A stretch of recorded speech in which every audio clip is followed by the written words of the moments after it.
cerrar un momento la puerta. ¿Ah?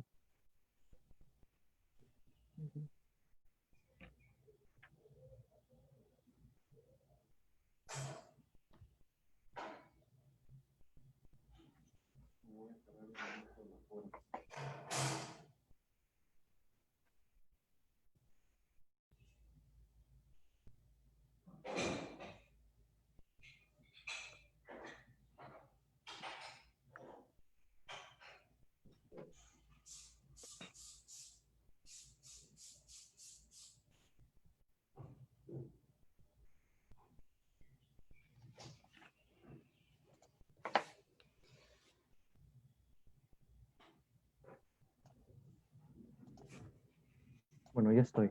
Mil perdón. Bien, buenos días.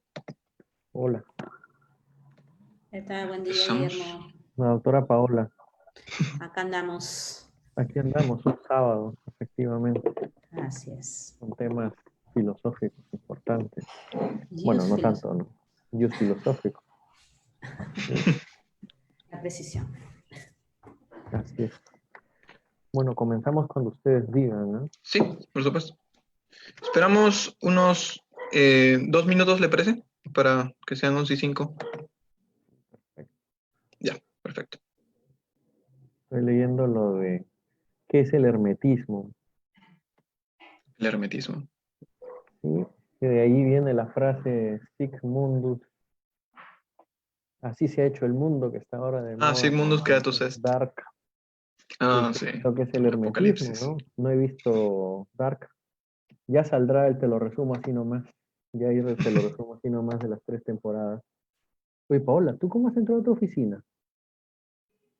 Qué envidia. Ah, no es una foto Ah, antigua, la que perdón, tengo ahí. perdón, Pues perdón. chan. En realidad acá estoy ahí En me el vas a campus. ver. Ahí es en el campus, obvio. Y el pequeño Entonces, tiranosaurio Rex no se ha aparecido por ahí. por ahí está durmiendo. Cualquier rato salta. Sí, efectivamente, Ya. efectivamente. Voy a apagar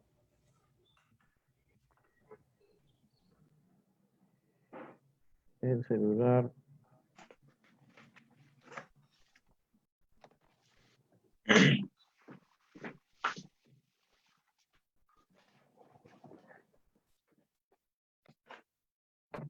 Creo que estamos teniendo problemas de conexión, me parece. Está todo Yo, bien. yo estoy bien. Yo estoy conectado al cable. Ya, perfecto. Y tengo... Entonces, ¿podemos empezar, Julio? ¿Sí? Sí, sí, claro. Comencemos. Sí, perfecto. Bien. Bueno, buenos días, estimados estudiantes, futuros colegas, doctores, magísteres, docentes y público en general. El día de hoy, 27 de junio, el taller de Filosofía del Derecho de la Universidad de Piura tiene el agrado de presentar ante ustedes la segunda sesión en este semestre peculiar en nuestra casa de estudios. Estamos agradecidos por su participación dentro de este contexto que, si bien no es común, no nos impide seguir llegando a ustedes con mayores reflexiones en torno a las distintas figuras jurídicas y el fuerte trasfondo filosófico que tiene cada una de ellas. Gracias al avance continuo de la tecnología, hoy podremos disfrutar una vez más de una ponencia que pone de manifiesto la profundidad de la ciencia del derecho y a la vez la conexión íntima con la filosofía y en particular con la ética.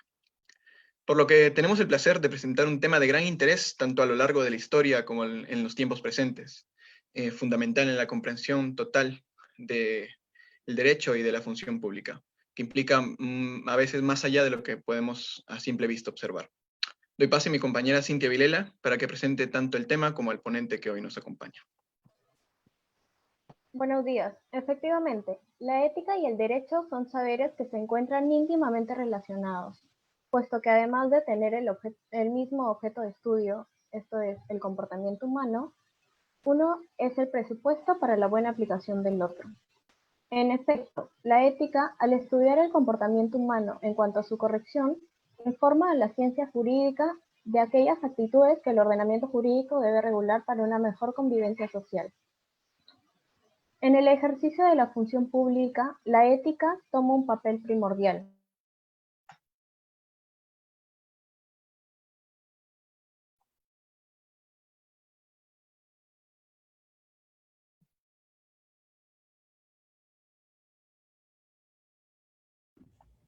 Hola, se perdió el audio.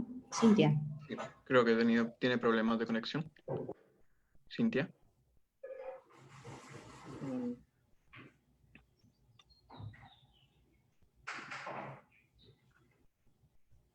Cintia, te esperamos porque, bueno, son pequeños asuntos de gajes de la conexión digital. Si no, continuamos con el speech. Continuamos con la conferencia. Sí, sí, sí, Cintia está teniendo problemas. Entonces, continuamos. Julio. Sí, claro.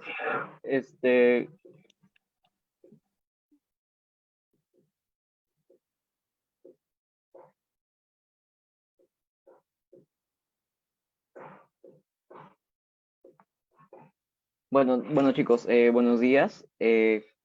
Por los problemas de conexión que ha tenido mi compañera, solamente procederé a presentar al profesor Guillermo Chang, quien nos va a dar la charla.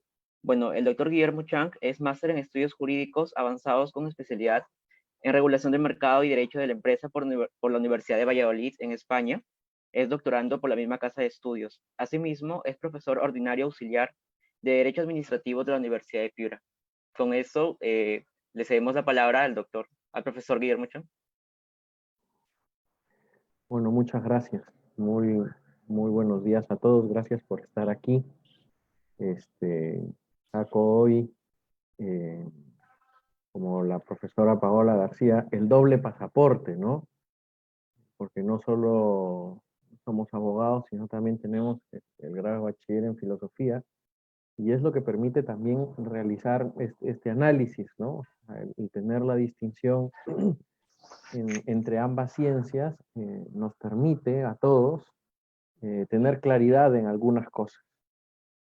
Esto es un working paper, lo que voy a preparar, es una investigación, espero terminarla este año para poderla escribir y publicar, y básicamente ha surgido de los seminarios con alumnos de máster de la Universidad de Piura y algunas clases con jueces y fiscales en la Academia de la Magistratura, ¿no? Que me ha permitido justamente dialogar sobre y investigar sobre el problema de fondo, ¿no?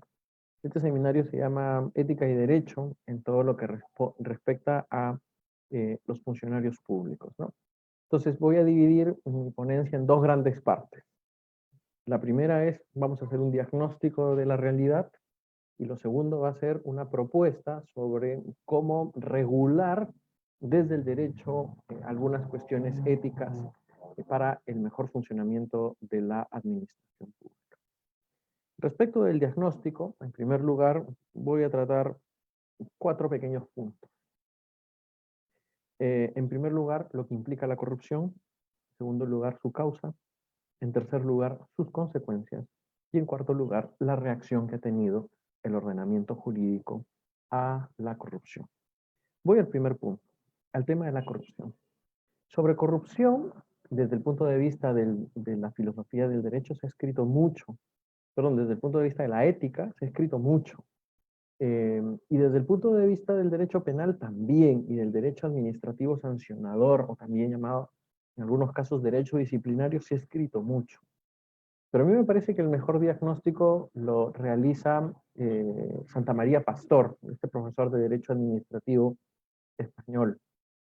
Y él dice que en el fondo la corrupción hace alusión a 2 significados, o sea, es un significante con 2 significados.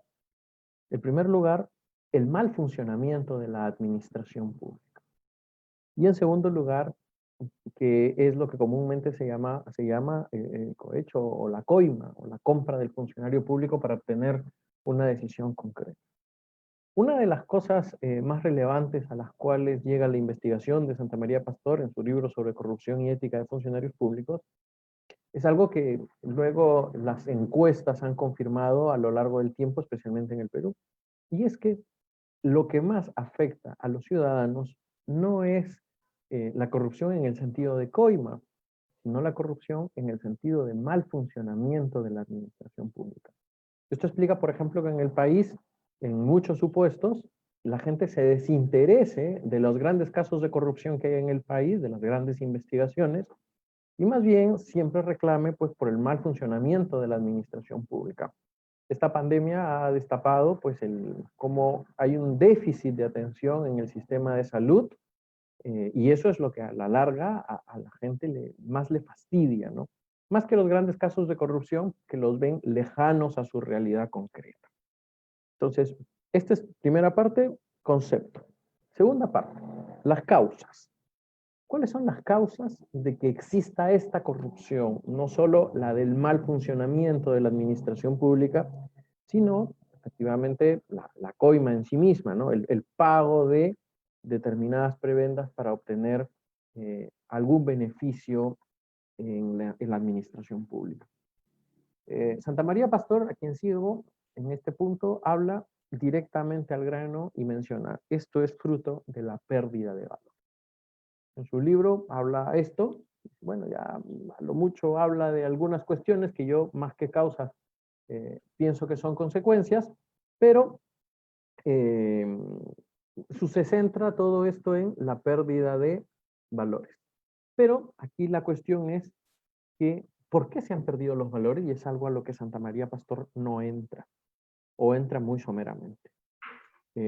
Yo quiero decir aquí tres causas, citando a tres filósofos contemporáneos, que me parece que explican las tres juntas por qué se han perdido los valores en la sociedad. Y en el fondo esto impacta también en el correcto funcionamiento de la administración pública. En primer lugar, el nihilismo. Giovanni Reale tiene un libro muy simpático que se llama Sabiduría Antigua, Soluciones a los Males del Hombre Contemporáneo, ¿no?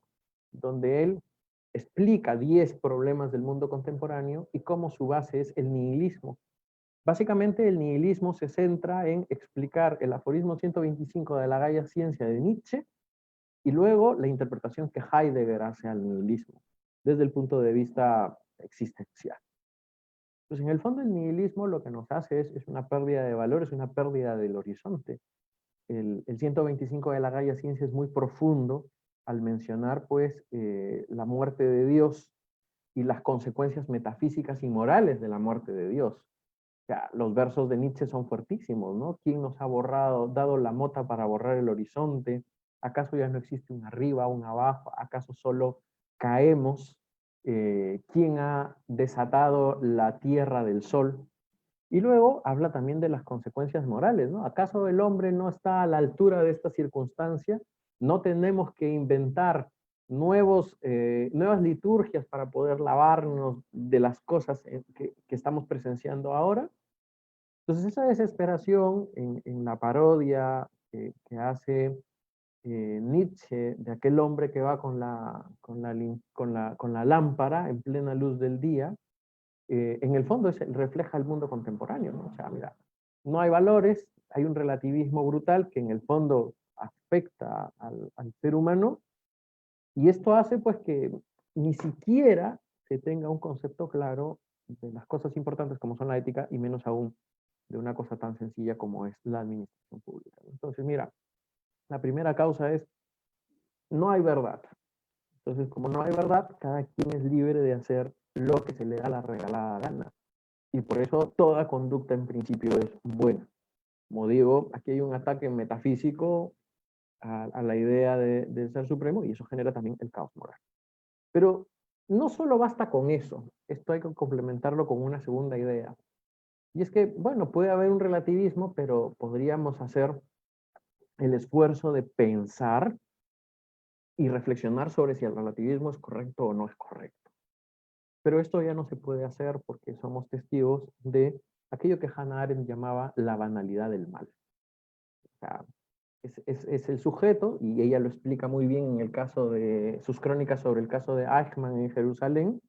El ser humano está acostumbrado a no pensar sobre las cosas, a no reflexionar sobre lo que ocurre en la realidad. Y básicamente, pues se deja llevar. Cumple órdenes, vive tranquilo, no me molestes porque lo que no quiero hacer es pensar.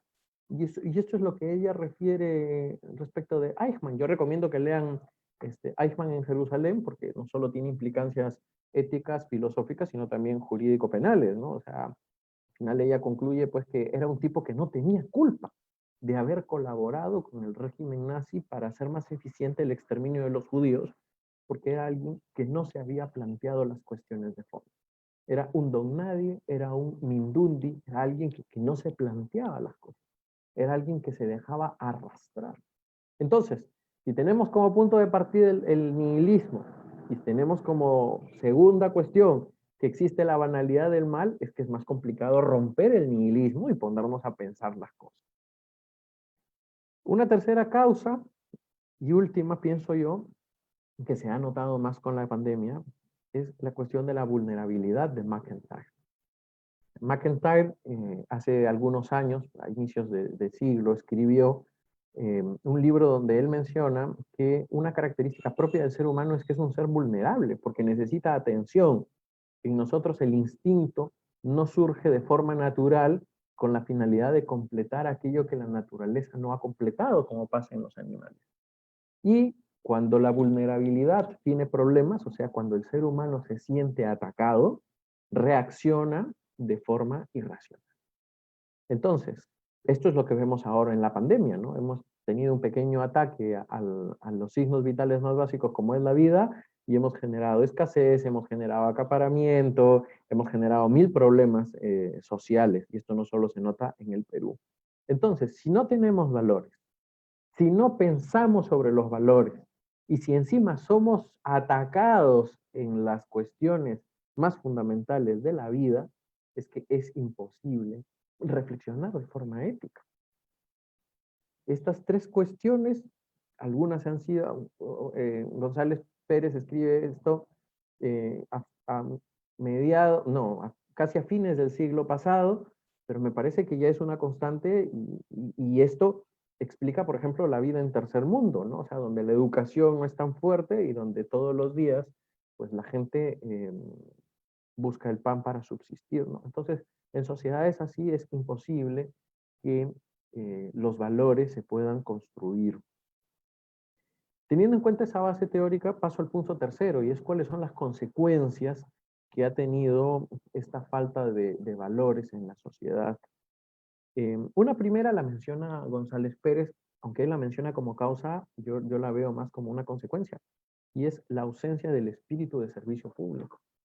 Claro, toda la concepción del servicio público, que hoy incluso entra en tela de juicio con el tema de las clínicas, y la disponibilidad para atender a otras personas, ahí queda patente, no solo se explica respecto de los privados, sino también de los funcionarios públicos, ¿no? Hay mucho abandono de puestos en la actualidad de funcionarios públicos, y no me refiero solo al sector de primera línea, que son médicos y enfermeras, ¿no? Pero en general, la atención de la administración pública es poco proactiva en ese sentido, ¿no? Entonces, un funcionario ya no va a la administración pública con la finalidad de servir a los demás, sino más bien de servirse a sí mismo, a la finalidad de buscar un rédito como si fuera a trabajar a una empresa privada siendo él dueño de una empresa privada. Esa es la primera consecuencia. La segunda consecuencia es la absorción de la ética por parte del derecho. Hay un libro de Massimo Domini, no sé si es Domini o Domini, que se llama Derecho Penal y Ética. Entonces, allí, que es una compilación de artículos, él menciona varias cosas. En primer lugar, claro, como ya no tenemos valores, el derecho lo que ha hecho es absorber todo. Entonces, penalizamos todo lo que nos parece malo. Y el derecho penal se ha expandido.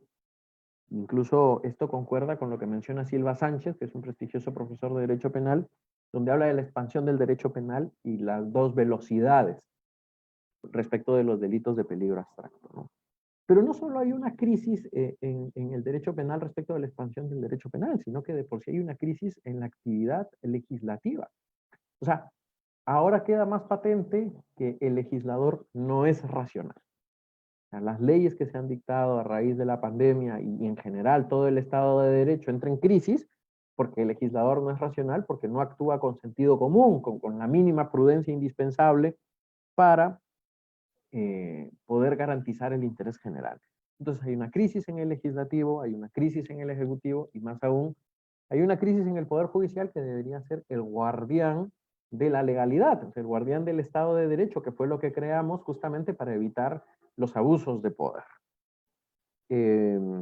Entonces, no hay ética, todo se positiviza, incluso hemos creado formas nuevas de sancionadores en nivel administrativo, como son los códigos de ética. O sea, los códigos de ética en el fondo son códigos disciplinarios, códigos sancionadores que recogen infracciones y sanciones, ¿no? Y esto genera muchos problemas, porque no sabes si una violación al código de ética te puede generar, pues, una sanción administrativa o una llamada de atención. O sea, a la larga esto también se choca con el derecho penal, y ahí estamos hablando de problemas del daim bis in idem. O sea, de que no se puede juzgar dos veces sobre el mismo hecho. Y esto es un problema que no está resuelto aún y que siguen existiendo cuestiones de daim bis in idem. El ámbito privado no es que se haya quedado ajeno a estas cuestiones, ¿ah? Está todo el tema del compliance, que en el fondo es códigos de ética privados. Entonces, el problema es que el Estado ha comenzado a exigirlos, pues, o sea, tú tienes que decirme cuáles son tus valores, porque el mundo de valores que existía antes de la modernidad ha sido trastocado. Ya no hay valores comunes y cada quien arma su cuestión, su lista de valores importantes, ¿no? Entonces, ahora hay algunos valores que privan, otros que no priman, se te acusa de mil cosas, porque en el fondo son algunos grupos de poder los que determinan los valores. O sea, estamos volviendo a épocas premodernas. Una tercera consecuencia, hemos mencionado primero la ausencia de servicio público que se nota en la administración pública, la absorción de la ética por el derecho, y una tercera consecuencia, que también la menciona Santa María Pastor, es la colonización del Estado por los partidos políticos. Es que en el fondo no hay servicio público, sino que lo que hay es cada Estado coloniza el Estado, cada partido político coloniza el Estado y hace lo que quiere. También la idea de Santa María Pastor me gusta mucho porque yo lo explico con otra fórmula y es una especie de neomercantilismo. Ustedes recordarán en la teoría económica el mercantilismo era aquellos que tenían el poder económico, son los que hacen las leyes y en el fondo abusan de las leyes. Entonces, lo que hemos convertido nosotros en la democracia, en el fondo es una lucha por ser el árbitro.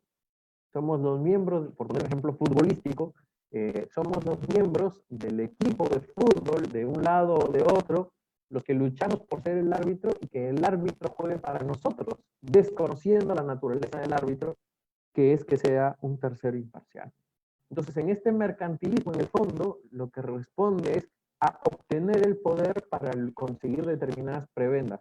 Y no solo me refiero al tema económico, también está el tema ideológico. Mucha gente le interesa llegar al poder porque tiene una agenda determinada que imponer y cree que imponiendo determinadas normas puede cambiar la sociedad. Entonces, esto es el neomarxismo que tiene esta lógica, ¿no? Que en el fondo es un neomercantilismo. Y allí tanto liberales como comunistas van aliados, ¿no? En su lucha por el poder justamente para mantener sus privilegios. En el fondo, el famoso libro de Paolo Grossi sobre el derecho medieval, me parece que hay que volverlo a leer porque estamos luchando por los privilegios de toda la vida. Y una cuarta consecuencia de esto es que no hay control. Como el derecho no controla, como los jueces no controlan, porque incluso los jueces son sometidos al poder público y al poder económico, no hay control. El llamado al control tradicional de esto era la sociedad civil a través de la prensa. Pero la prensa tiene una agenda propia y en el fondo el sector prensa está en crisis. Es importante darnos cuenta cómo estamos viviendo un cambio en el sector periodístico, porque cuando comenzó la libertad de prensa, estuvo muy aliada al poder económico, y la cuestión era garantizar si el poder económico respetaba o no la independencia del periodista. En la actualidad, con las redes sociales, eso ha quedado un poco de lado, porque bueno, desde siempre, socavadamente, no había uno u otro periodista que tenía determinada agenda del empresario, pero esto ha quedado socavado, ¿por qué? Porque ahora hay redes sociales y hay tantas opiniones como gente hay. Entonces, incluso lo notamos en Piura, ¿no? Hay los 2 diarios o 3 diarios de Piura, y luego uno tiene un link de Facebook de cada ciudad, ¿no? Entonces, en Sullana hay 4, en Piura hay 7, incluso estoy suscrito a Pacaipampa Noticias, caserío en la Sierra de Piura, pero tiene su página de Facebook, y alguien informa sobre la realidad de Pacaipampa.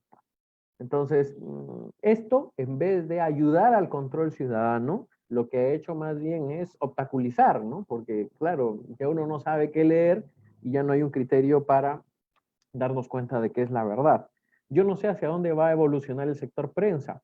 Un primer gran paso fue el tema de la salida de los grandes diarios y medios de comunicación a la bolsa, pero bueno, ahora se están viviendo emprendimientos empresariales propios, hechos por periodistas, ¿no? No solo en Piura, sino a nivel nacional e internacional. Entonces, el que controla también está en crisis, el llamado cuarto poder está en crisis. Entonces, estas han sido las consecuencias justamente de la causa de la crisis de valores vista desde el punto de vista del Estado. Y bueno, ¿cuál ha sido la reacción? La reacción ha sido, además de la jurídica, que es positivizar todo, llenarnos de derecho penal, llenarnos de código de ética, de compliance y de cosas de estas, la reacción ha sido ninguna. A lo mucho hemos comenzado a decir, hay que formar a la gente en valores y en virtudes. Pero el problema es que esto es como la ley del oro. El que tiene el oro hace la ley. Entonces, ¿cuáles son los valores y las virtudes que reclamamos todos? Pues en principio, nadie sabe, porque son determinados grupos los que están haciendo determinadas leyes o determinadas cuestiones, saltándose incluso los principios constitucionales más básicos, ¿no? Yo pienso que ni en la Edad Media, ni en el paso de la Edad Moderna a la contemporánea, ni en la creación de la Revolución Francesa ha habido tanto desmadre y tanto caos. Esto es mi especial, mi particular opinión. Claro, la diferencia es que cuando se instauró la Revolución Francesa comenzaron a matar a todo el mundo, porque eso fue lo que pasó. Y ahora lo que haces es básicamente muerte civil a través de redes sociales, si tienes una opinión distinta a la del establishment, ¿no? Entonces, si se dan cuenta, la crisis de valores, que es muy general, impacta directamente en la administración pública y en el funcionamiento de la administración pública. Porque no basta con criterios técnicos. Hemos tenido a un gran presidente en el país, el mejor en formación, educado en las mejores universidades del mundo, y lo hemos vacado por temas de corrupción. Entonces, me parece que no hay que quedarnos en el diagnóstico, sino que habrá que hacer alguna propuesta. Y aquí paso a la segunda gran parte de mi ponencia, que es la propuesta. Para la propuesta, he dividido la propuesta, esta parte de la propuesta, en 2 pequeñas partes, o 2 grandes partes, por dicho, a su vez. Lo primero es bases teóricas, y la segunda es la propuesta en sí misma. ¿Por qué partir de bases teóricas? Cuando estaba haciendo el máster, uno de los libros que me dieron a leer es un famoso libro de Christian Attia, un famoso civilista francés, que se llama Contra la arbitrariedad, teoría.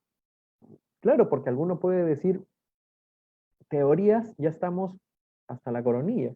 Hay una frase del profesor Guillermo Dulanto, que es profesor de empresas, que me gusta mucho repetirla porque es muy cierta, ¿no? El Perú es un país sobrediagnosticado. Efectivamente, tenemos diagnóstico de muchísimas cosas.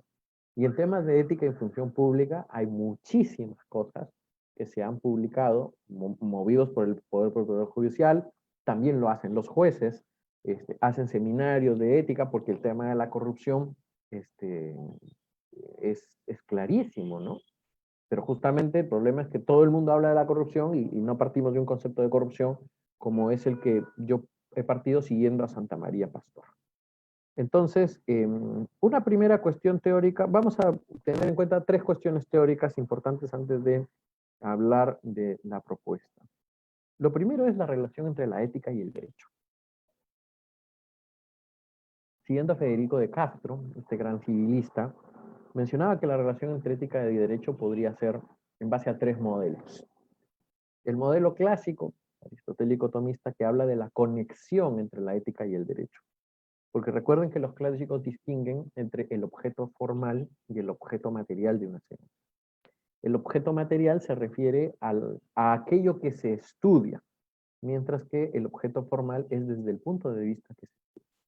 Entonces, para los clásicos, tanto el derecho como la ética estudian los actos humanos, pero la distinción está en el objeto formal. Mientras la ética estudia los actos humanos desde el punto de vista del bien personal, de que estamos hablando de un modelo de autónomo, o sea, que las normas morales surge del propio sujeto, en el derecho lo estudiamos desde el punto de vista de la justicia, que es un punto de vista distinto. Se conectan, pero son distintos. Y luego vamos a ver que esta justicia se matiza en la segunda base teórica, ¿no? Entonces, este es el primer modelo clásico de toda la vida. Los otros dos modelos surgieron con la modernidad. El primero es el modelo de separación entre el derecho y la ética, como cosas que no se tocan. Y este es el modelo kantiano, ¿no? El modelo del imperativo categórico, el modelo que Kant fundamenta en la metafísica de las costumbres, ¿no? Y es que, claro, una cosa es aquello que tiene que ver con lo que me nace hacer, y otra cosa es la limitación que me pone el derecho desde el punto de vista consensual, ¿no? O sea, porque establecen unas reglas que no necesariamente son las que me gustan, pero bueno, es lo que se pone. Esto es un modelo heterónomo, o sea, porque la regla moral la pone otro. O sea, otro pone las reglas. Incluso pueden invadir mi ámbito de privacidad, pero como las ponen otro pone las reglas. Y lo otro es el sistema de la confusión. Y en este sentido, es una categoría hegeliana. Hegel confunde el derecho con la ética. Un breve paréntesis, por eso para el marxismo cultural actual lo que le interesa es coger el poder, ¿no? Porque claro, Marx no lo ponía así, Marx lo que refería es un repugnar, un ir en contra del establishment del Estado, pero claro, el marxismo cultural buceando en Hegel, pues lo que dice es, oye, si hay una confusión entre derecho y ética, la ética no existe, ¿no? Por eso interesa coger el derecho. Cierro paréntesis. Entonces, esta confusión a la larga también es heteronomía, ¿no? O sea, otro impone las normas, no se fija en mi bien personal, sino en el bien de unos cuantos. Entonces, obviamente, la crisis actual en valores me parece que responde a modelos de confusión y a modelos de conexión mezclados incluso. Porque para algunos, yo soy autónomo y hago lo que se me da la gana y lo único que tengo que hacer es cumplir la ley, y para otros, bueno, solo está la ley como norma ética y la vida interior, o sea, la interioridad queda dejada de lado. Entonces, yo no voy a partir del modelo de separación o del modelo de conexión porque justamente han dado los problemas que han dado. O sea, son modelos que han dado los totalitarismos actuales, y basta con leer a Hannah Arendt para enterarse cómo funcionan los totalitarismos actuales, partiendo específicamente del concepto de la banalidad del mal, del relativismo moral, y finalmente son los que se aprovechan de nuestra vulnerabilidad. Justamente son las causas que mencionábamos. Y prefiero seguir el modelo clásico, aristotélico tomista, de la conexión entre ambos, ¿no? Respetando sus ámbitos. Con esta premisa paso a la segunda base teórica, al segundo elemento teórico. Y es que no todo es importante en el derecho. Y aquí parto de una cuestión civil, más que civil, de derecho común.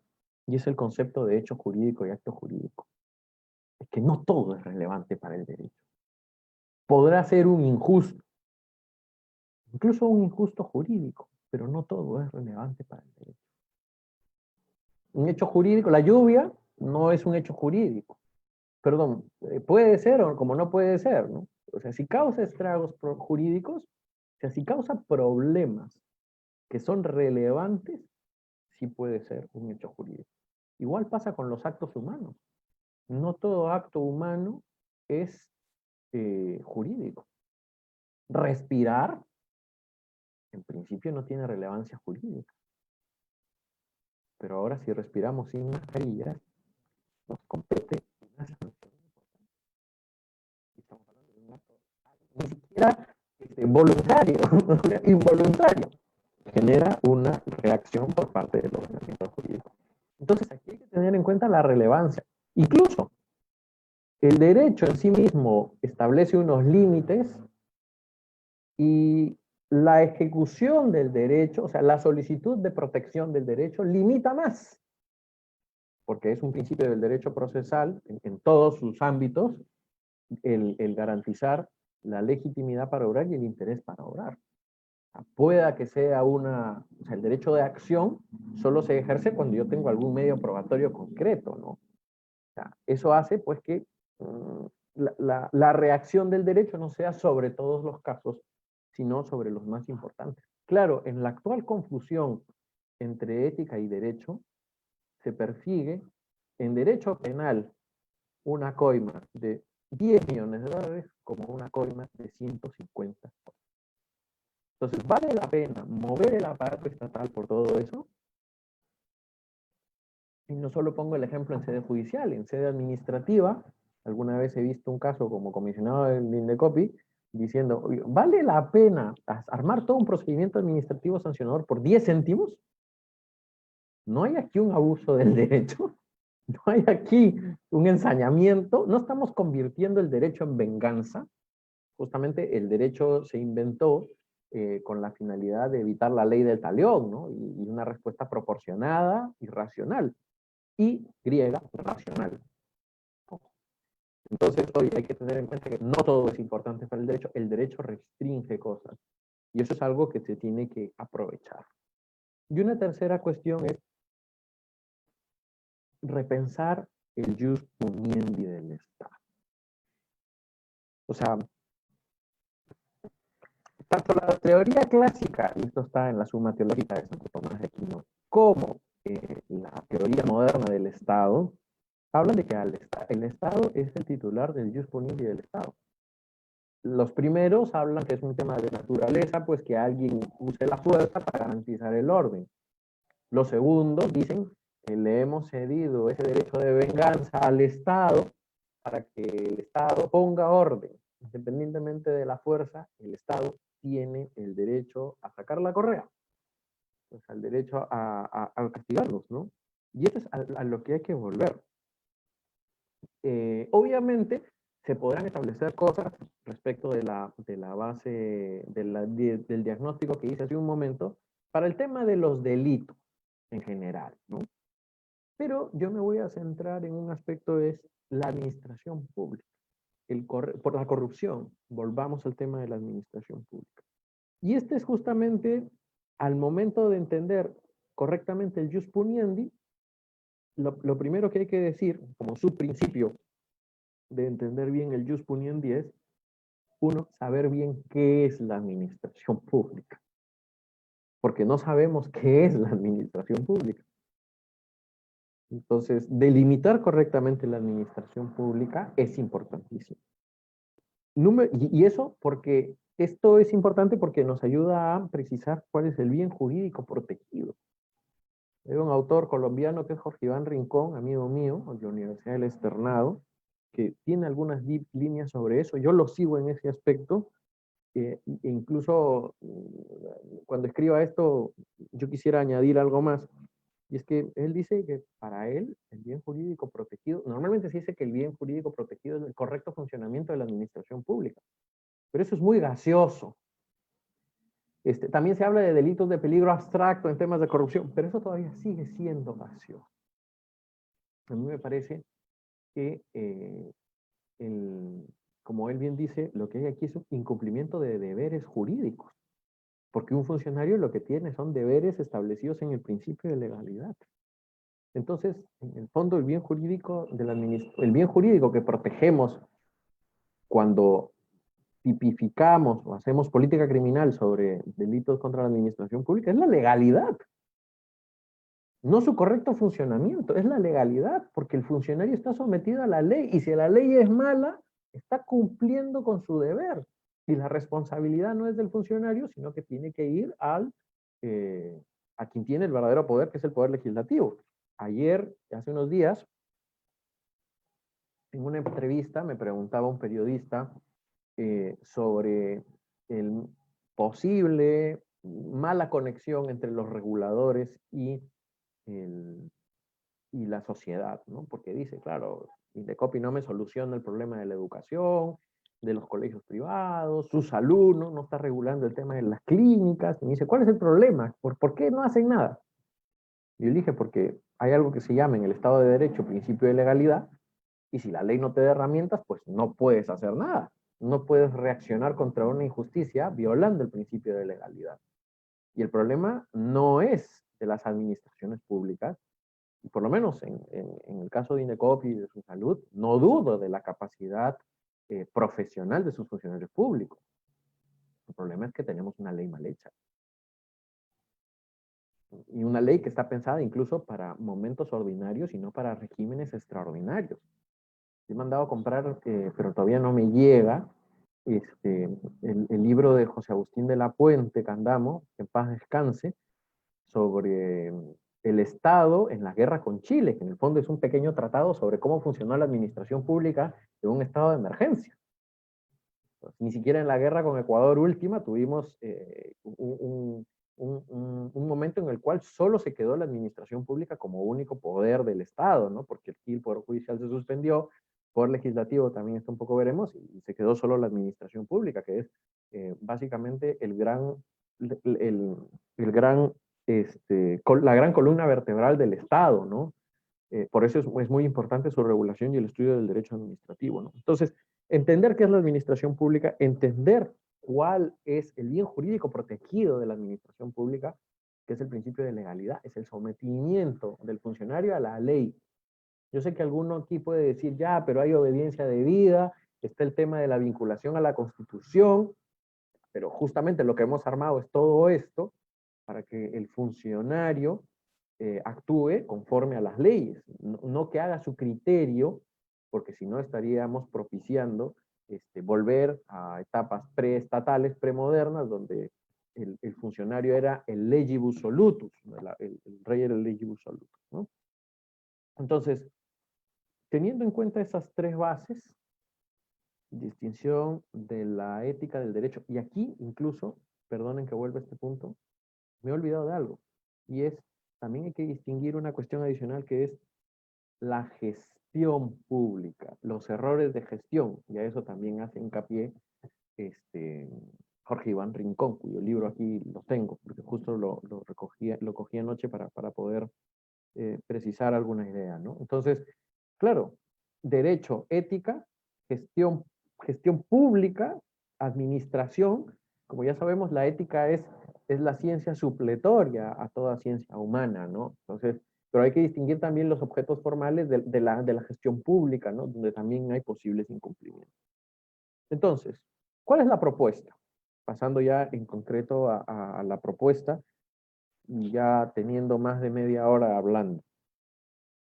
Porque lo que más me interesa también luego es que me pregunten todo lo que quieran, porque como digo, es un working paper y me interesa aclarar cosas, aclararme a mí mismo, aclarar cosas, y que cuando hay estas sesiones que permiten conversar, pues ayuda a que uno se dé cuenta de aspectos que puede no tener en cuenta al momento que hace las cosas, ¿no? Entonces, la propuesta es la siguiente.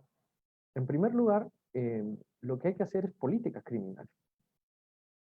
Hay que tomar los postulados de la política criminal del derecho penal, porque en el derecho administrativo no existen.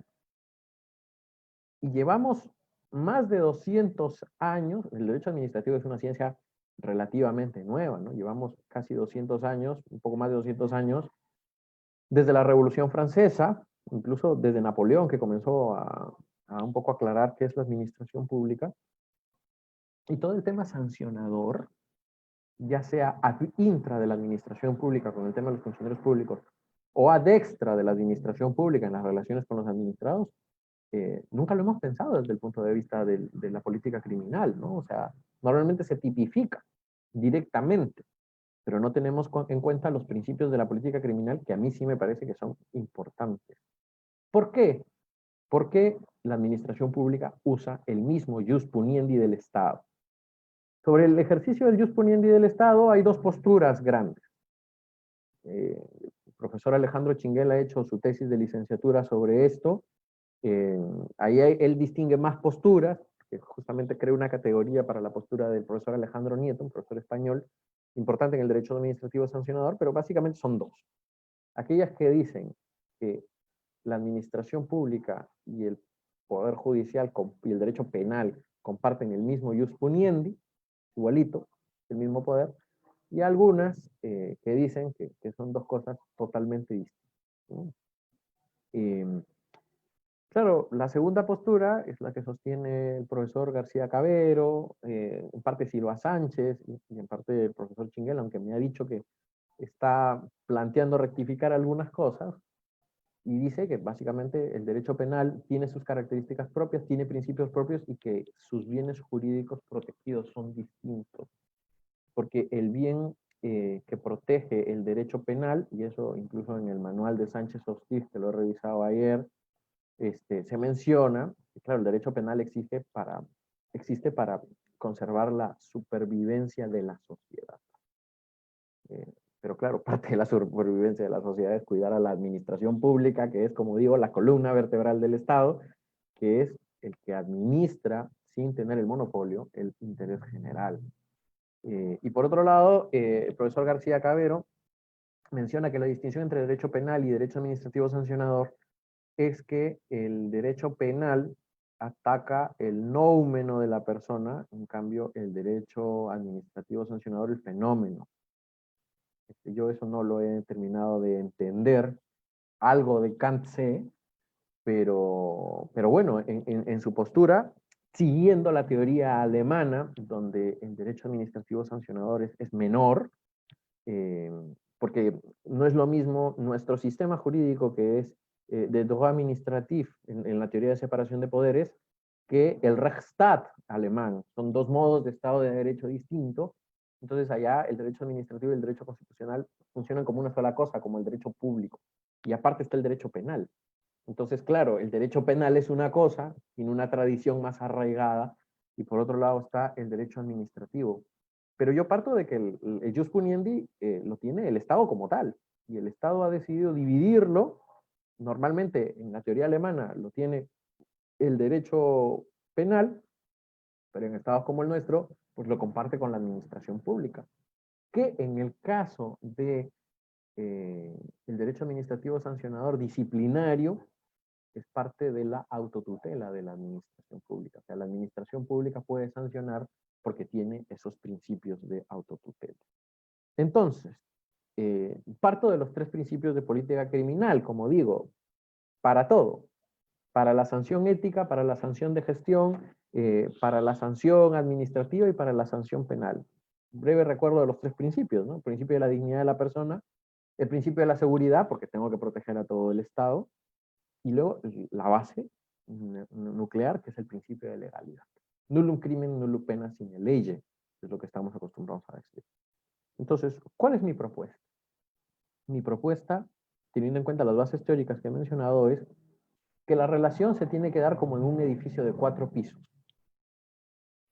En el primer piso se encuentran determinadas faltas éticas que son hechos no jurídicos.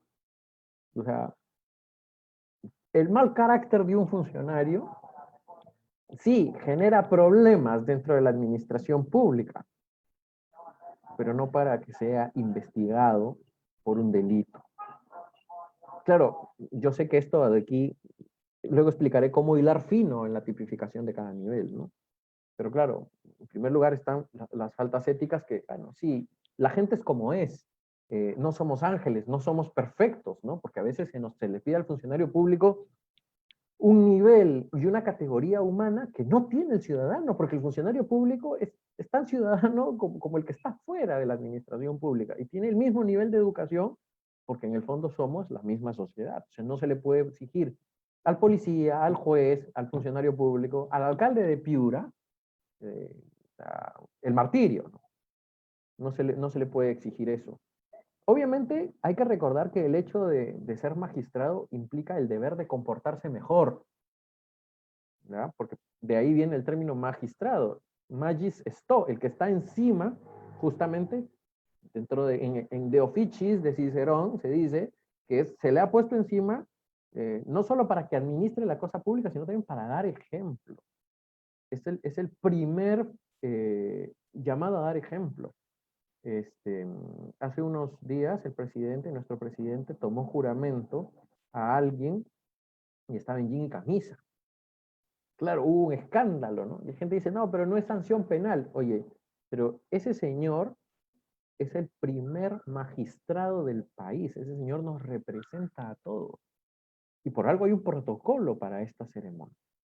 Los jueces tienen en su código, hay un artículo específico donde dice que tienen que vestir incluso con ropa oscura para determinadas ceremonias oficiales.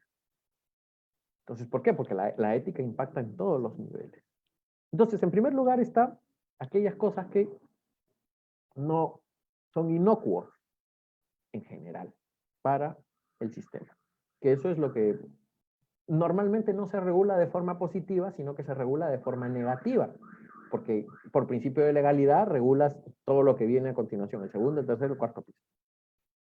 En el segundo nivel están los errores de gestión.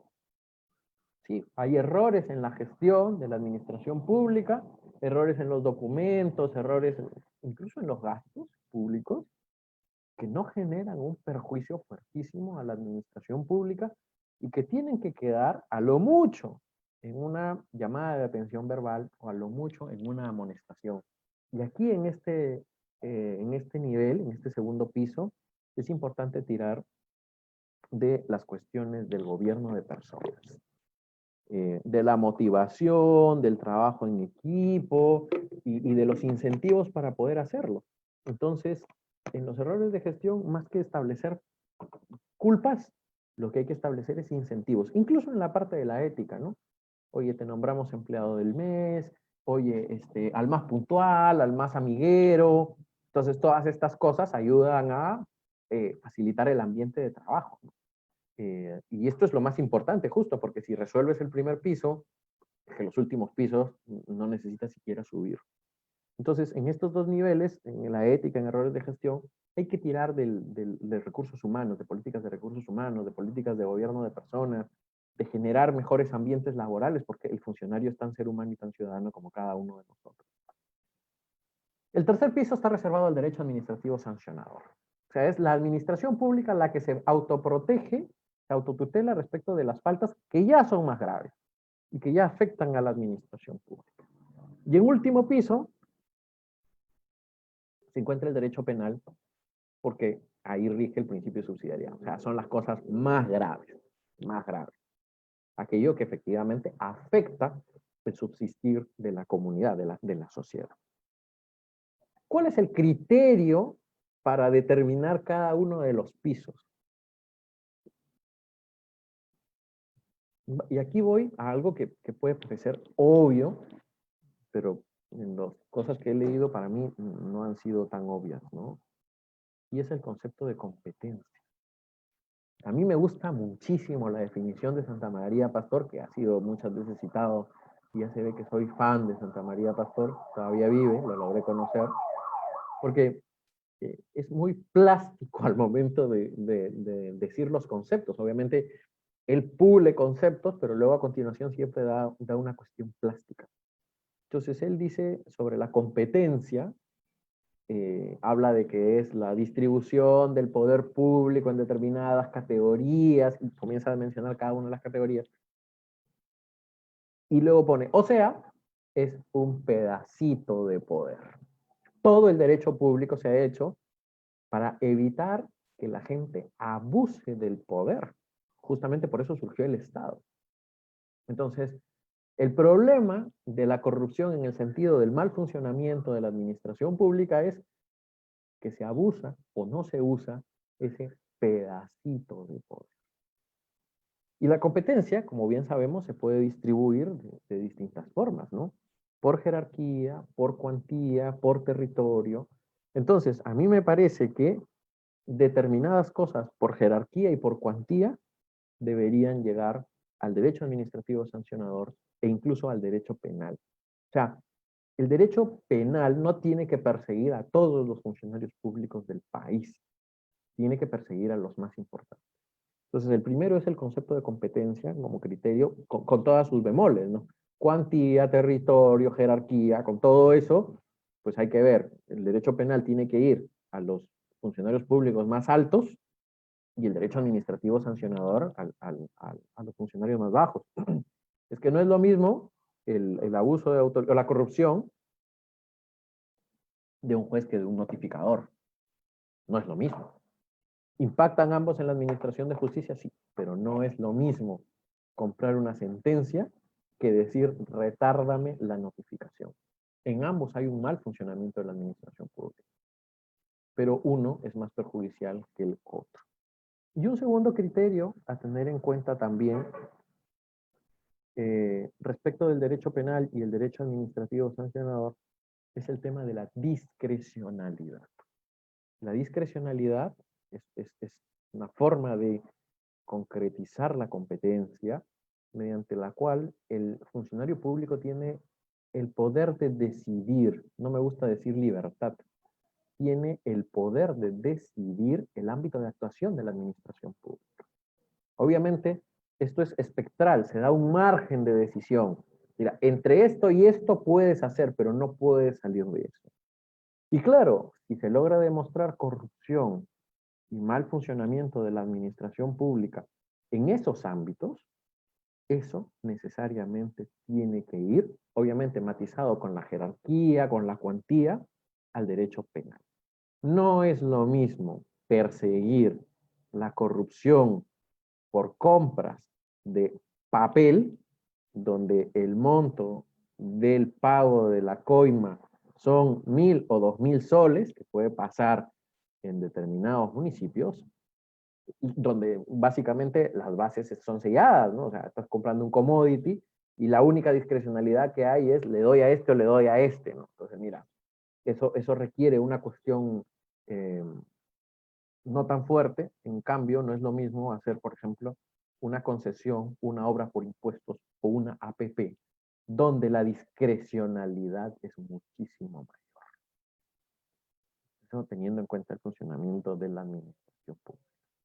A mí me parece que, teniendo en cuenta esta propuesta, lo que se puede hacer es, uno, no limitar la actuación del funcionario público, porque hay mucho funcionario público que no hace cosas porque, claro, tiene miedo, o sea, impedimos que el buen funcionario público se realice. Dos, perseguir a los verdaderos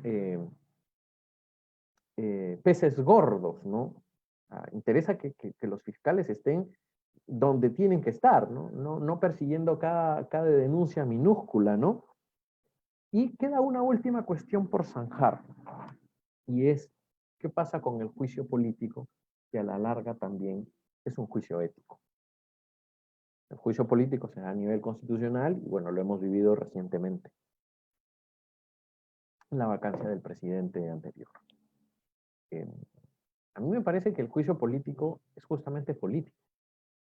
Entonces, no debería en principio interferir en las categorías que estamos viendo.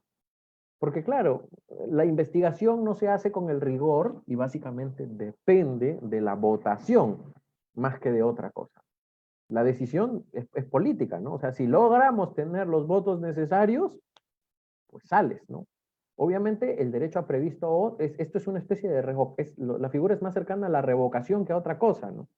Y está basado más que en el principio del Estado de Derecho, de juridicidad, o sea, más que basado en el jus puniendi, está basado en el principio de participación ciudadana, ¿no? O sea, dame a mí la llave para, si no me gusta, quitar al funcionario público. Existe la revocación de alcaldes, la revocación de congresistas, y en el caso del Parlamento tiene la finalidad de revocar, si es que logra los votos, a las más altas magistraturas del país. Como digo, aquí no hay un control judicial de la revocación, ¿no? No sé si debería haberlo, pero en todo caso, a mí me parece que no debe vincularse con un proceso penal, ni debe suplir un proceso penal en donde se garantizan determinadas derechos para la persona que es sancionada o que puede ser sancionada, ¿no? En cambio aquí no se garantiza mucho eso, ¿no? Es más un tema político, ¿no? Y bueno, esto es un poco lo que quería contarles. aquí tengo mi cuaderno y agradezco todos los comentarios y preguntas que puedan hacerme, porque, como digo, es algo que estoy pensando y estas propuestas, cuando se piensan con mucha gente, se ayudan, ¿no? Si la destrozan, también, o sea, no pasa nada porque de eso se trata, ¿no? De tener el gusto de pensar. Muchas gracias. Bueno, agradecemos muchísimo, infinitamente, la ponencia del magíster Guillermo Chang, que nos ha brindado, creo yo, una perspectiva distinta con respecto a estas cuestiones, que, bueno, yo particularmente no la había pensado. Conversamos un poco sobre eso en una clase, pero no la había desarrollado tan extensamente. Si alguien tiene alguna pregunta, puede levantar la mano para que se le ceda la palabra, o en su defecto hablar por el chat de la sesión.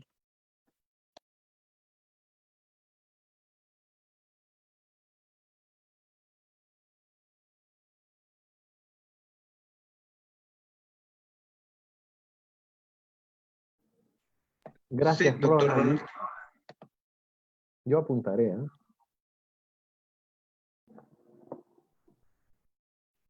Doctor Ronald, le estoy activando. ¿Qué tal? Listo. Buenos días, muchas gracias. Guillermo, muchas gracias por tu exposición. Siempre es muy claro y la verdad, te da muchas luces lo que cuentas, ¿no? Lo que dices. De ahí que me parezca entretenido. Y ya que la discusión nos puede generar el avance, yo quiero presentarte algunas anotaciones que hago a tu postura. Yo particularmente estoy de acuerdo, y así incluso lo enseño, estoy de acuerdo que la idea de que el bien jurídico protegido en los delitos contra la administración pública sea el correcto funcionamiento de la administración pública, parece que eso no es, ¿no? Incluso yo suelo decir que esto parece humo, ¿no? Y en eso estoy de acuerdo contigo, ¿no? Que parece que eso no es. Además, por todas las dificultades que puede generar, ¿no? Como qué contenido le das a esa figura. También estoy de acuerdo que puede ser más o menos evidente que hablar únicamente de que la ley sea la protección no es el camino adecuado, y precisamente no es el camino adecuado porque además en el Perú nos vemos rodeados no únicamente de lo que diga el artículo del Código Penal, sino también hay que revisar lo que dice el manual de operaciones, el reglamento de operaciones y funciones, en fin, lo que puede llegar un poco a, a trastocar o incluso a llevar a malinterpretaciones de lo que el propio tipo penal dice, ¿no? Porque, por ejemplo, ¿no? Cuando en el delito que sea, ¿no? El delito de colusión hace referencia, ¿no? El que el funcionario público en que razón de su cargo tenga que intervenir, ¿no? Y claro, no vemos, por ejemplo, a ver, que los integrantes de la comisión especial, no sé, del proyecto Chirapiura, estos tienen que intervenir en un contrato, bueno, participan dentro de las sesiones del consejo, participan, escuchan, son informados del contrato, pero eso significa participar, no significa participar. Entonces vemos al ROF, ¿no? Y el ROF que nos dice, bueno, es que tiene que estar ahí, más o menos vigilantes. Esto supone ya una configuración, en fin, nos puede traer más problemas de las que busca solucionar. Pero en lo que yo ya no estoy tan de acuerdo, en lo que mencionas, es más por sentirme aludido que por la profundidad del pensamiento, es que no sirvan tanto los delitos de peligro, ya entenderás tú por qué, y que además termines diciendo que el bien jurídico es la legalidad. A ver, como punto de partida, yo sí estaría de acuerdo, como estoy de acuerdo cuando alguien me dice que el punto de partida es el correcto funcionamiento, pero en lo que ya no estoy de acuerdo que ese sea el punto de llegada, ¿no? Porque, claro, si tú estás diciéndolo en cuanto a que uno de los principios que informa el derecho penal es el principio de legalidad, completamente de acuerdo. Pero en cuanto dices que sea la legalidad pura y dura, es que eso puede traernos también, o puede ser un razonamiento circular, ¿no? Puede traernos los mismos problemas que decir, pues es el correcto funcionamiento de la administración pública. Y es por eso que dentro del derecho penal, cuando se desarrolla o cuando se intenta dar un contenido, lo que está actualmente vigente es lo que propone Jacobs, ¿no? O en general la escuela funcionalista medio radical, medio moderada, de entender la existencia de las competencias, ¿no? Bueno, si quieres luego podemos hablar un poco de eso.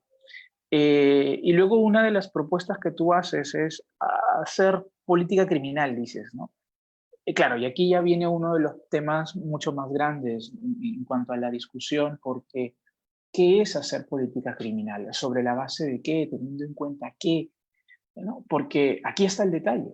Si nos basamos en hacer política criminal, vamos, es que el legislador penal es uno de los que más lo hace, pero con resultados desastrosos, ¿no? Y podemos ver los casos de feminicidio, el aumento de las penas, incluso si concurren dos circunstancias, cadena perpetua, vemos el tema de la violación sexual, vemos el tema de los delitos de acoso, y claro, los delitos medioambientales, minería ilegal, en fin, llegamos a los delitos contra la administración pública, ¿no? Y fíjate, es curioso, el jueves, en el momento que daba clase a los chicos de tercer año, en el momento de analizar el tema de la preponderancia, ¿no? Les hacía yo la pregunta, por qué no se determina la preponderancia de un bien jurídico o de una conducta en función del marco penal abstracto?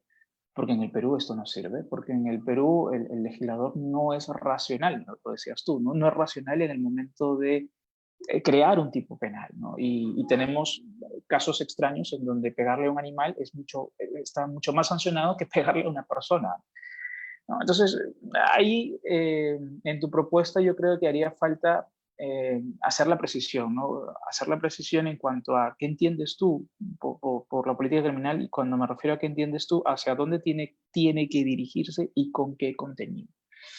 Luego, en cuanto a tu propuesta del edificio, me parece muy, muy interesante, ¿no? Porque, claro, brinda el esquema claro de aquellas conductas que pueden ser claramente atípicas, ¿no? A efectos jurídico-penales estoy hablando, me permites esa licencia, y aquellas otras que obviamente tienen una relevancia jurídica. Pero solo una precisión, cuando tú en el segundo piso haces referencia a los errores de gestión, ¿no? Aunque lo mencionas casi solo como ejemplo, hay que tener en cuenta que aún generando un perjuicio contra la administración pública, esto no supone relevancia penal de la conducta. Porque, por ejemplo, puede suceder que el funcionario público que está designado para participar en una contratación pública haya realizado una mala negociación. Y esa mala negociación haya generado perjuicio económico a la administración pública. ¿Pero se le va a sancionar por colusión? No, porque el delito de colusión supone que haya claramente un acuerdo colusorio, ¿no? Y también otra de las cuestiones que mencionas y que me llaman la atención, y seguramente esto merece precisión, dices tú que el derecho penal no tiene que perseguir a todos los funcionarios del país, sino que tiene que perseguir a los más importantes, ¿no? Y de ahí te has saltado un poco a la idea de no es lo mismo, pues, ¿no? un tema de corrupción de no sé cuántos miles de millones de soles que 150 y tantos soles, ¿no? Por curioso que parezca, y podamos estar claramente de acuerdo en ese punto, por curioso que parezca, en el derecho penal este nivel no está tan claro, ¿no? En el cohecho, por ejemplo, te pueden procesar a cualquier servidor público, a cualquiera, del escalafón más bajo, eh, por recibir 1.000 soles, 2.000 o 3.000, como por recibir 5 soles. En el cohecho, en el Perú al menos, en el cohecho, la idea de la persecución y de la lucha contra la corrupción le ha llevado al legislador a crear, por cierto, un delito de peligro que le permita sancionar sin importar la cuantía. Pero luego, claro, tenemos otros ejemplos, tenemos otros casos en donde el legislador e incluso el propio desarrollo de la Suprema se pregunta, ¿no estaremos haciendo mal lo que tú decías? ¿No sería un abuso del derecho castigar a esta persona?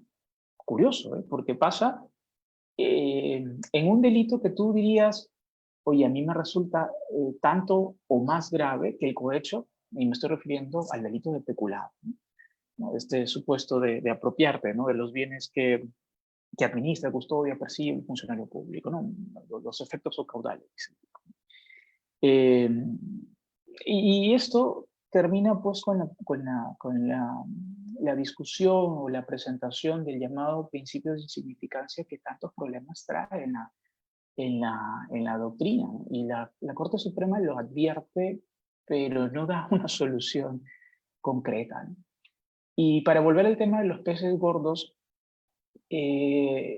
o a los funcionarios que tienen más importancia que nosotros, es que ten en cuenta que en el derecho penal, en el momento que se determina la relevancia jurídico-penal de su conducta, no necesariamente se hace teniendo en cuenta el escalafón en el que se encuentra, sino en la vinculación que tiene con la administración pública y la competencia concreta que tiene asignada, si quieres, el ejercicio de ese deber positivo específico, ¿no? Porque, por ejemplo, cuando nosotros entramos al título 18 del Código Penal y vemos que todos dicen los funcionarios, los servidores públicos, todos los delitos, está claro que yo no puedo hacer responsable a un policía por un tema de contratación pública. ¿Por qué? Porque ese policía no está designado para hacerlo. Pero si tiene la competencia, entonces sí. Ese que está designado, ese que forma parte de ese comité especial para hacer la contratación pública, ¿es un pez gordo? Hombre, no. Pero es uno de los que está ahí jugándose el tema de su responsabilidad. Entonces, esto va muy de la mano, o muy relacionado con la forma que el derecho penal entiende qué es una competencia, ¿no? Incluso un poco dando otra perspectiva o mostrando otra cara de la moneda de lo que tú has propuesto, ¿no? Porque te lleva a decir que el concepto que tiene de funcionario público el derecho administrativo le sirve al derecho penal. No, no, ¿no? ¿Y por qué? Porque al derecho penal, más que entrar a la administración pública, más que cumplir con unas formalidades, que no digo que no sean importantes para el derecho penal, pero más que eso, tiene que ver con lo que el sujeto verdaderamente asume dentro de la administración pública. Entonces, nada, yo simplemente quería hacerte estas anotaciones para ver si terminamos sacando el libro juntos. Muchas gracias, Guille. No sé, le pregunto a Carlos si puedo contestar porque hay otra mano levantada o contesto al final. No, sí, por supuesto. Puede contestar la doctora Paola en la siguiente pregunta. Si Paola va en la misma línea, yo escucho. Lo mío claro. es muy breve y desde otra perspectiva en realidad. Si te parece, planteo las observaciones nada más, tipo de apuntes, digamos. Nada, primero agradecerte, Guillermo, el tiempo. Sábado siempre es un día ideal para esas cosas, aunque no sea lo más cómodo muchas veces, pero agradecerte.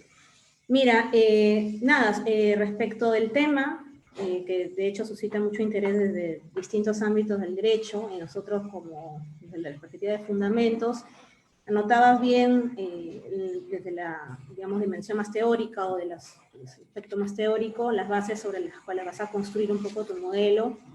Y lo primero que me sugiere es la necesidad precisamente de un control ético que tú has manifestado y quizás tener en cuenta que estamos hablando de un control ético de actos, como has mencionado, humanos. O sea, se trata de actos humanos y concretamente de actos humanos que ejercitan una función pública, porque es un poco el tema que se planteaba acá, ¿no? Actos humanos que ejercitan función pública.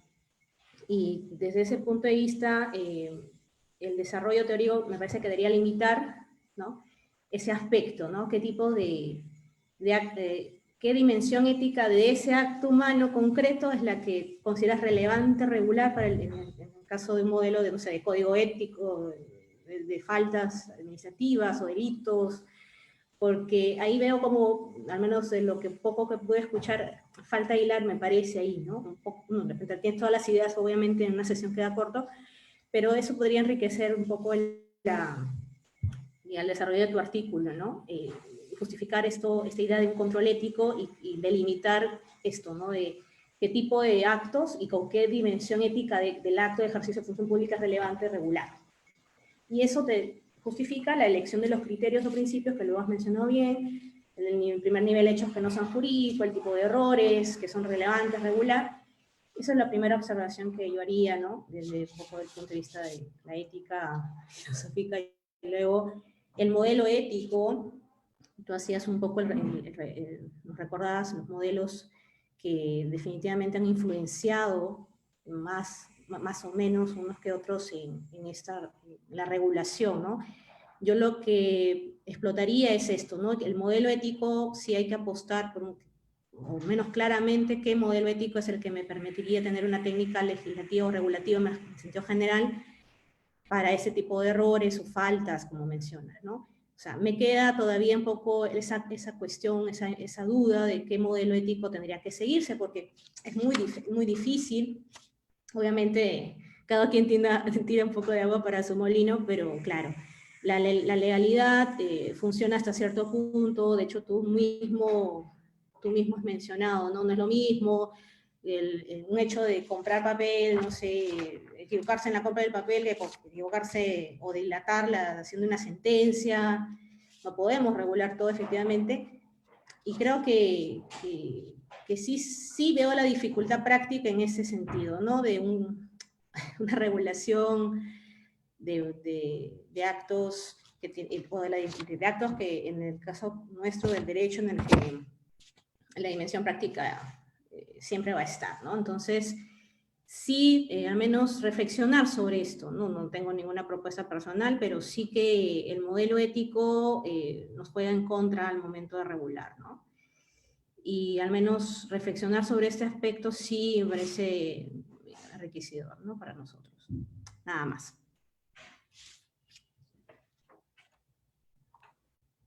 Ha pasado de ser un seminario de alumnos a un seminario de profesores. Pero bueno, se agradece.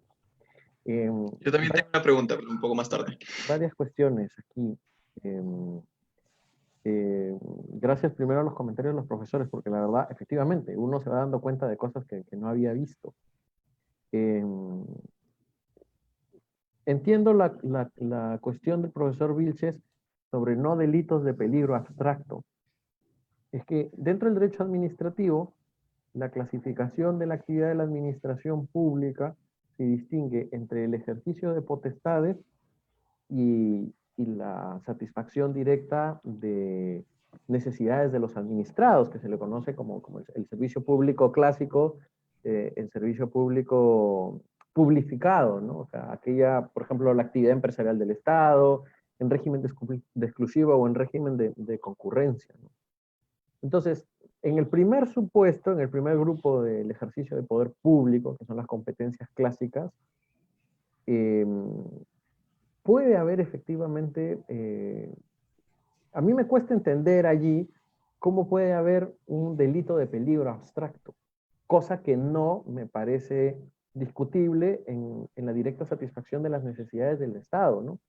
Porque visto desde el punto de vista meramente teórico, y aquí la realidad obviamente es mucho más rica, claro, solo pasa eso en potestades discrecionales, o sea, comenzando desde el punto de vista administrativo a pensar las cosas, ¿no? O sea, una potestad reglada, donde se dice si A, B, C, D, E, entonces F, el problema no está en la administración pública, sino lo injusto estaría en la ley. Pero en el caso de las potestades discrecionales, yo sí creo que allí podría haber temas de delitos de peligro abstracto, ¿no? Un poco, y aquí hay que hilar fino. Y efectivamente tiene razón el profesor Vilches en plantearse lo que se planteaba, ¿no? Incluso en los delitos de peligro, perdón, en los ejercicios de potestades discrecionales, yo tendría que pensar bien cómo afecta el tema del peligro abstracto, ¿no? Porque eso es lo que justificaría esto. Luego, me ha hablado del concepto penal no, perdón, voy en orden. El tema de la política criminal. Claro, el tema de la política criminal, obviamente, lo hacemos los académicos y lo hace el legislador cada vez más irracional.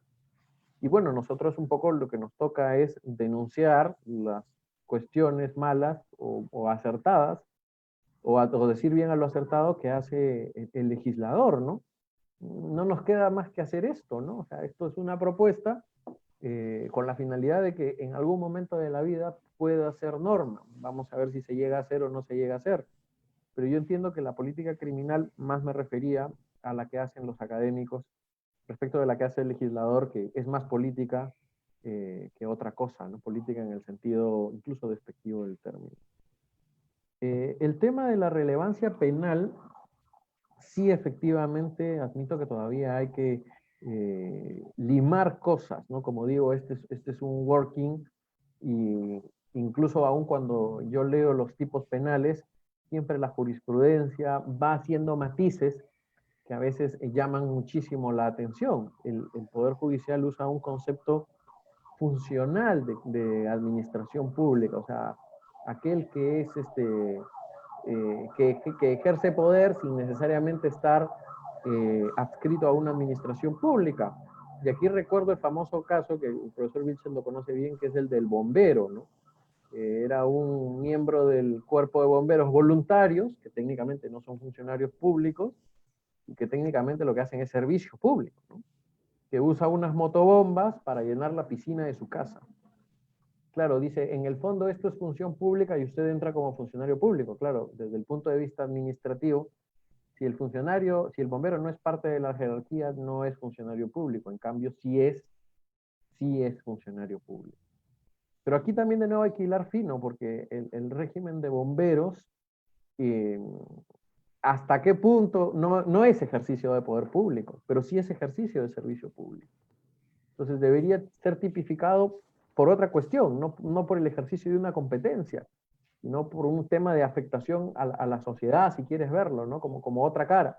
Pero a mí me parece que sí tiene que primar el tema de la competencia respecto del servicio público. Yo soy partidario más bien de unificar el derecho antes que tener esquemas distintos, ¿no? Y me parece que sí facilitaría mucho al derecho penal partir de conceptos administrativos y lo que queda fuera, buscar otro título de imputación, ¿no? O sea, porque si no es que lo que hacemos es segmentar el derecho más de lo segmentado que ya está.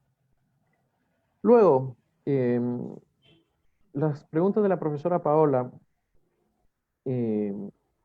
limitar el control ético de los actos humanos que ejercitan la función pública, un poco limitar esto a qué tipo de parte ética.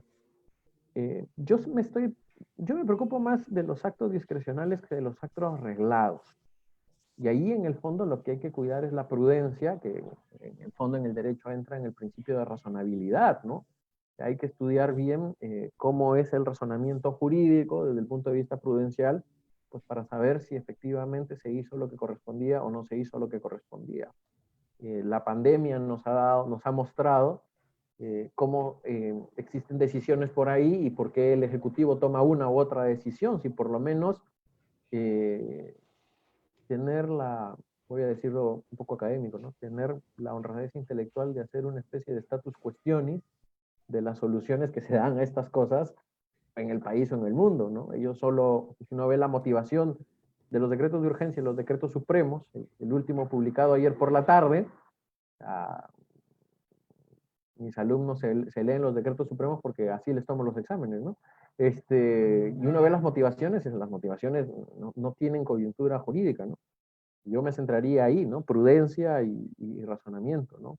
Y luego lo del modelo ética sí efectivamente tiene razón, ¿no? Y hay que darle mucho más vueltas, ¿no? Y ahí hay que hilar fino.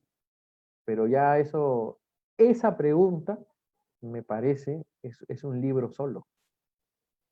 Entender eso ya es una cuestión que implica un libro solo, ¿no?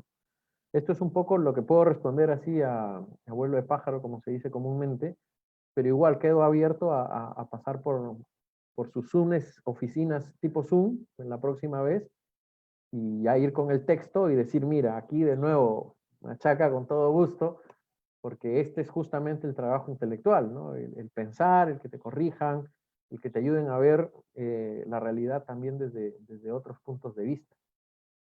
No sé si hay más preguntas. Yo, como digo, gustoso. No se limiten porque no hay pregunta tonta, ¿no? ¿Alguna otra pregunta?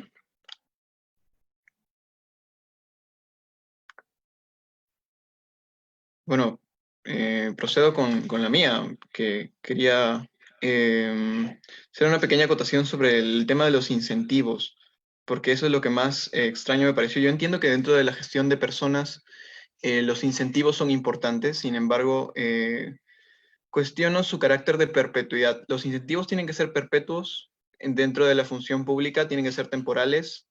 ¿Qué tipos de incentivos encontramos en el trabajo de un funcionario público? Porque yo entiendo, es una gestión de personas y una persona, claramente, un funcionario, se tiende a ver a los funcionarios como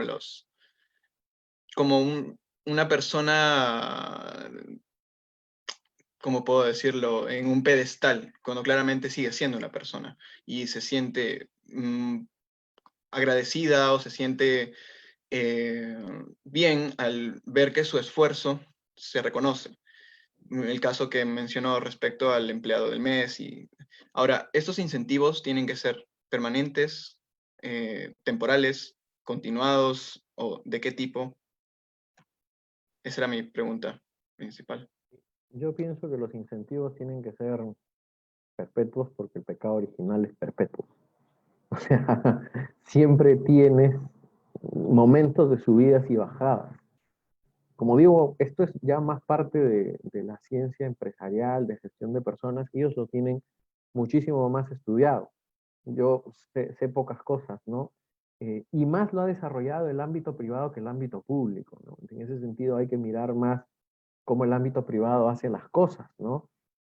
Porque, por ejemplo, yo conozco de una empresa en donde el incentivo es, eh, yo lo explico así, ¿no? Es una especie de trámite de más.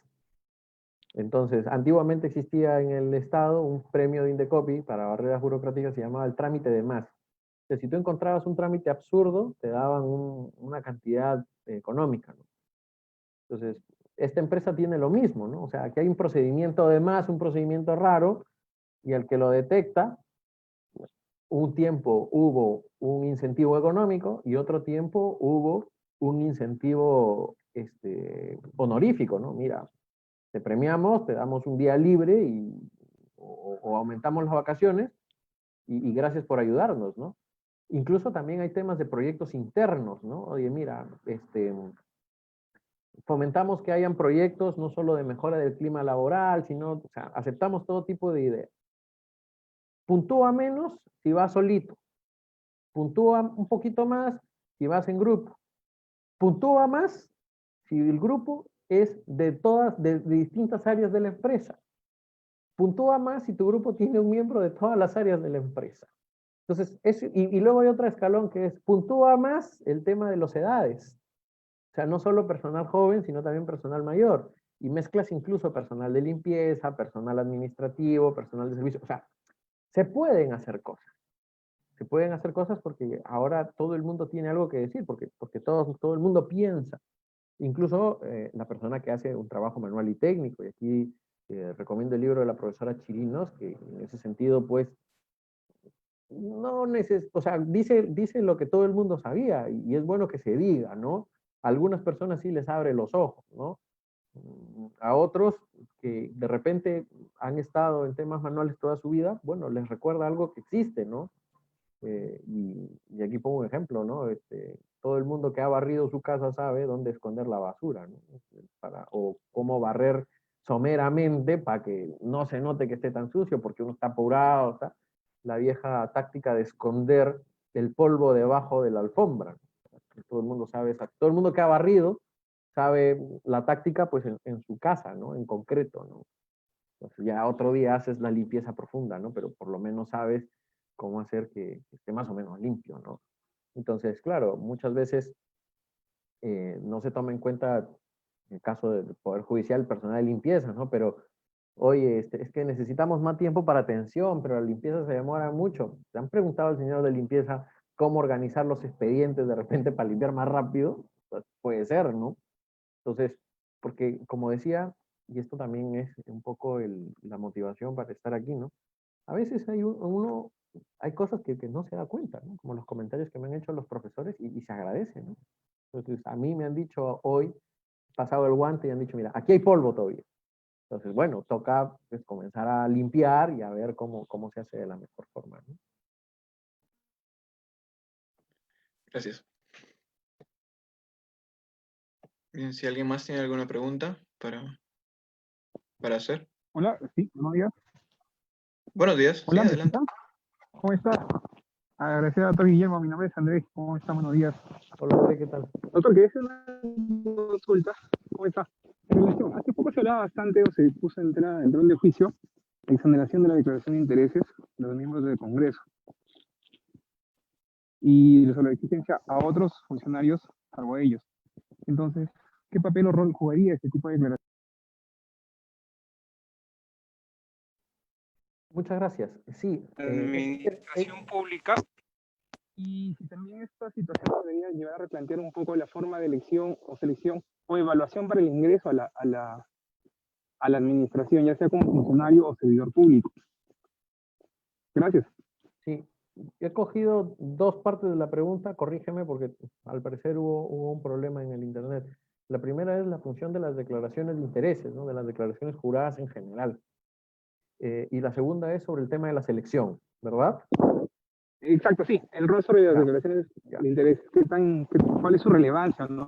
Porque Ya. se discutió bastante, se cuestionó Sí, mucho al sí, sí. Congreso por ese tema.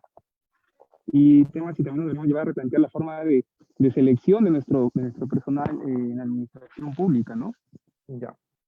Sobre lo primero, a mí me parece que las declaraciones juradas de intereses en pleno siglo XXI comenzarán a ser cada vez más inútiles, porque bastaría con pedirle información a la administración pública y garantizar determinados levantamientos de determinados secretos, ¿no?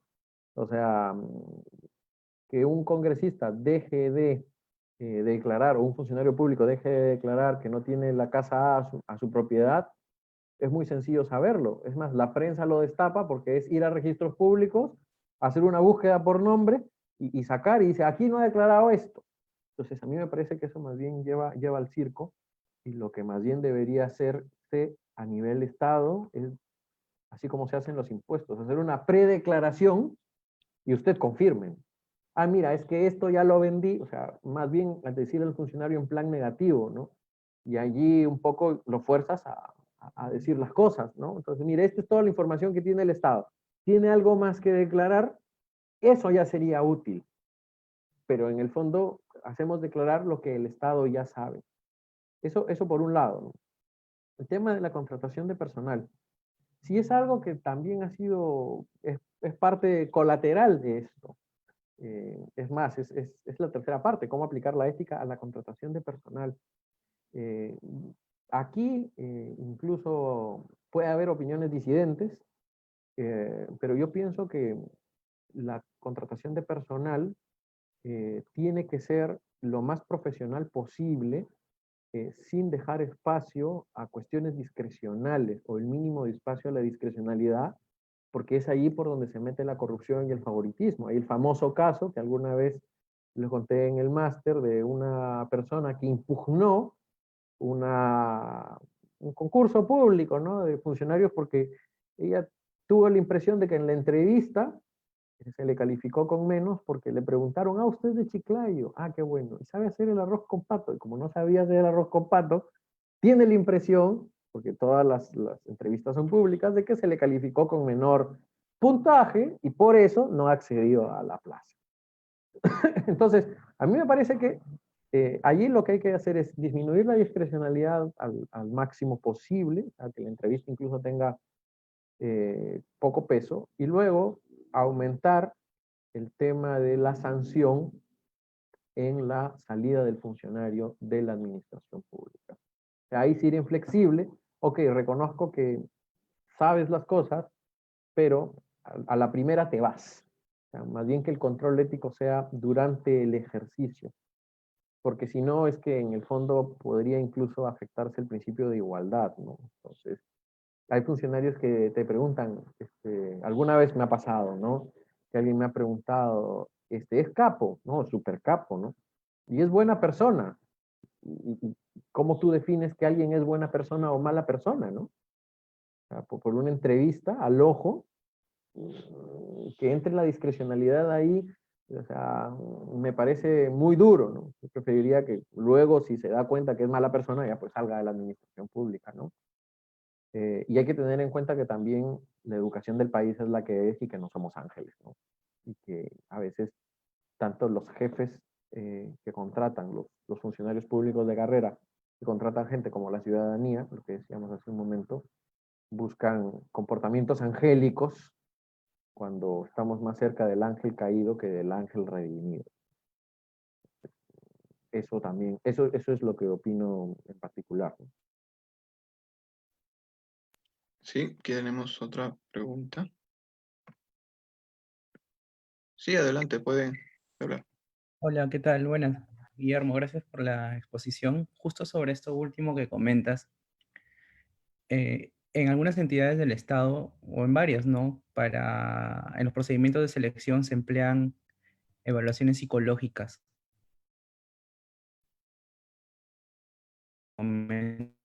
Decidir si contratar o no a algunas personas, de acuerdo a la evaluación o de acuerdo a la entrevista. Y en algunas ocasiones he visto que estos perfiles psicológicos sirven para, a pesar de que puede haber superado otras prueba curricular o alguna entrevista, descartar un candidato, ¿no? ¿Cómo aporta en este caso, cómo crees que se compatibiliza o cómo crees que influye en la ética personal un resultado psicológico? Eso es.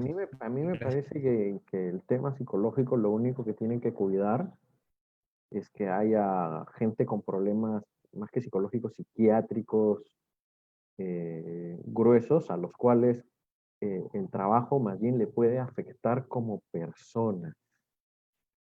Y en ese sentido es muy importante tener en claro el perfil, porque a la larga no solo está el posible daño a la administración pública, sino también el posible daño a esa persona en concreto.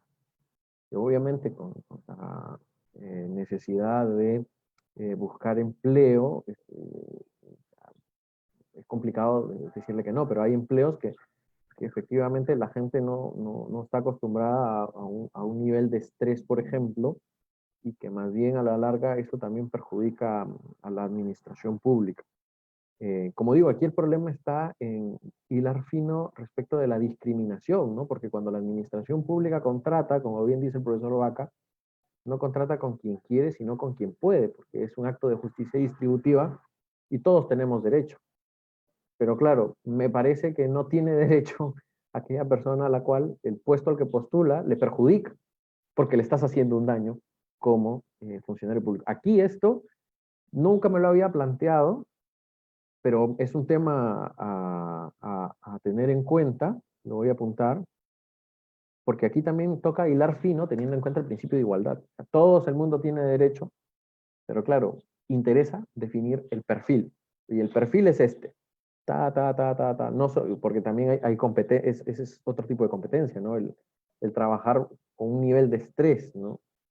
Es que no puede ser te voy a poner, o de repente sí, ¿no? Dependiendo en el caso concreto, ahí tendría que verse el caso concreto y los medios probatorios, ¿no?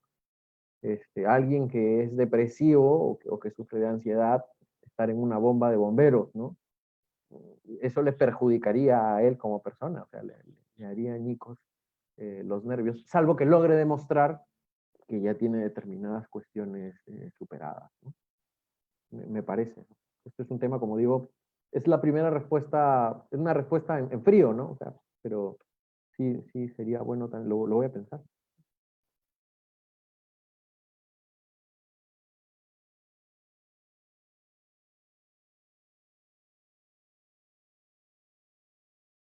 Mm, sí, adelante. Le doy la palabra. Sí. Sí. Buenos días, doctor Guillermo. Quería preguntarle lo siguiente. Usted mencionó que, a ver, la pregunta es así breve. ¿Por qué el derecho penal debe manejar los mismos conceptos que el derecho administrativo, ¿no? Escuché que usted dijo para no segmentar el derecho más de lo que ya está, pero ¿por qué necesariamente? Sí, por el tema de la unidad del derecho. O sea, lo que normalmente pasa si es que una visión moderna, o sea, la hiperespecialización a la larga nos hace olvidar los principios más básicos, ¿no? Aquí lo que siempre tratamos de buscar es la justicia, ¿no? Obviamente cada rama del derecho tiene unos principios, pero esos principios no pueden alejarse de las cosas más básicas. Y por otro lado, que hay que tener en cuenta la naturaleza de lo que se regula. O sea, porque si no, yo lo que estoy haciendo es transformar la naturaleza. Para regular el mercado, lo que tengo que saber es cómo funciona el mercado. Y tengo que ver los fallos del mercado para corregirlo y las bondades del mercado para promoverlo, como es la competencia. Lo mismo pasa en el caso de la administración pública. Para regular y saber qué fallos tiene la administración pública, me parece que lo primero que hay que hacer es entender también cómo funciona la administración pública y ese tiene que ser el punto de partida, ¿no? Eso es más o menos mi fundamento.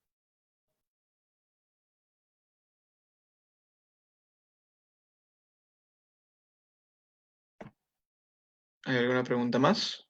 Procedemos al cierre de la sesión.